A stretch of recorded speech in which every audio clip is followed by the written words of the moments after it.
তো hello guys, আপনারা যদি এখানে ইনস্টাগ্রামে হয়তো ওপেন করে নিয়ে এখানে মেসেজ সেকশনে চলে আসছেন এবং তারপরে দেখুন আপনারা যখন এখানে সার্চ অপশনে ক্লিক করে নিচ্ছেন, এখানে কিন্তু এই মোর সাজেশন বলে এখানে অনেকগুলো অ্যাকাউন্ট শো করছে। কিন্তু আপনারা চাইছেন যে এখানে যে মোর সাজেশনের অ্যাকাউন্টগুলো রয়েছে তা কিন্তু এখান থেকে রিমুভ করতে চাইছেন। তো তা আপনারা কিভাবে রিমুভ করবেন সেটাই জানাবো আজকের এই ভিডিওটিতে, তাই জন্য কিন্তু পুরো ভিডিওটি অবশ্যই দেখতে থাকুন। তো তার আগে ভিডিওটিকে অবশ্যই একটি লাইক করে দিন এবং এই চ্যানেলে যদি আজই নতুন এসে থাকেন এখনই চ্যানেলটিকে সাবস্ক্রাইব করে রাখুন এরকম নতুন নতুন ভিডিও দেখার জন্য। তো সিম্পলি আপনার এই মোর সাজেশনের এখানে অ্যাকাউন্টগুলোকে রিমুভ করার জন্য কি করবেন আপনাদের প্রথম থেকে দেখিয়ে দিচ্ছি।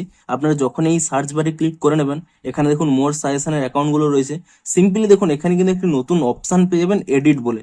আপনারা কিন্তু অবশ্যই ইনস্টাগ্রাম অ্যাপটিকে নতুন ভার্সনে আপডেট করে নেবেন, তাহলেই কিন্তু এই এডিট অপশনটি পেয়ে যাবেন। আপনি এডিট অপশনে ক্লিক করে নেবেন এবং তাহলেই দেখুন প্রতিটি অ্যাকাউন্টের পাশেই এখানে কিন্তু একটি ক্রস অপশন রয়েছে।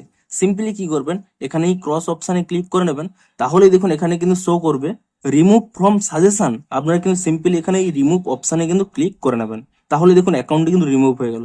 এরকম আপনারা কি করবেন, এখানে যতগুলো অ্যাকাউন্ট রয়েছে সবগুলোই কিন্তু এখানে আপনারা রিমুভ করে দেবেন।